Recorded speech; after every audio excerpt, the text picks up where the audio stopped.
Good morning, it's Mike from Hello Renewables. Welcome to the beautiful Hertfordshire countryside in Tonwell.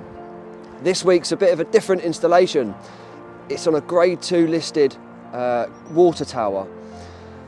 The water tower has a capacity back in its heyday of holding around about 50,000 litres of water to supply the local town when the water mains couldn't quite cope. This week we'll be installing a Daikin 3 HHT.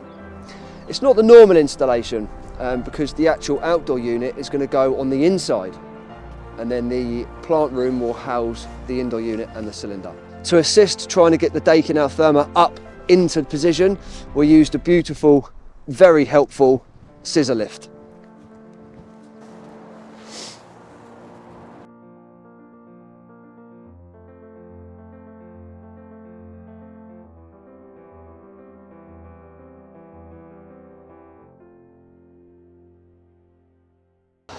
Right, enough of this dramatic stuff. Let's crack on with the install.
So this is the area that I've been assigned to install all the indoor bits and pieces.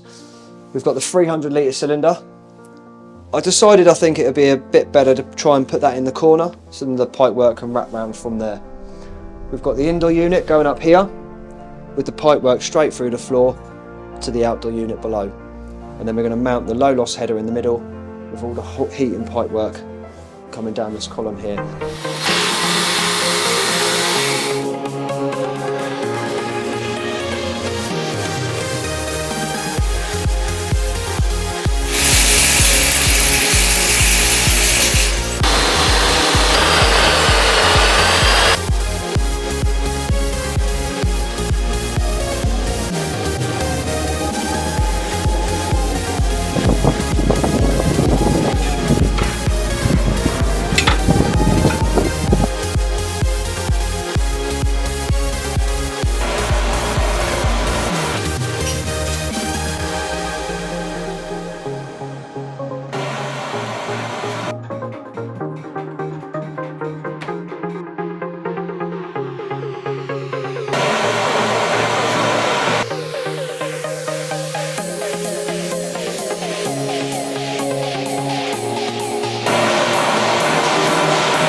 Right, so now we've got the unit into place.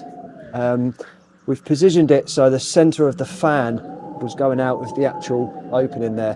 These are going to be louvered, so you won't be able to see the unit from down below, which is a shame because they're a beautiful looking unit. We couldn't quite get the 300mm away from the wall, but we've liaised with Daikin, and purely, as you can probably hear, the wind is gale forcing through here. So we're going to have no restriction on airflow for the majority of the heat exchanger. And as the water tower column sort of bends round again, there's a little bit of a pinch point, but I'm not concerned about the airflow. We've brought our two 28mm pipework down from the plant room, so they're just going to go on with the angle flexes.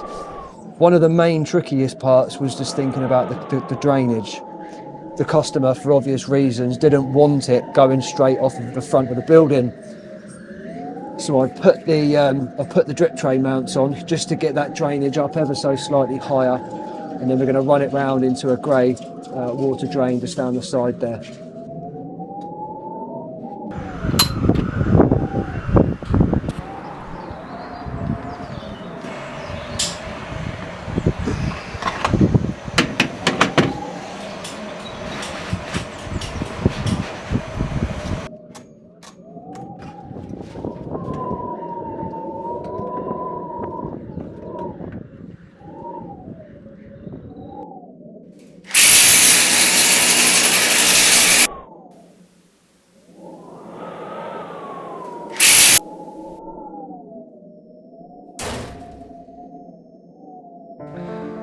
Right, so now the domestic side is finished. We're just going to start to fill the cylinder and the hot and coals.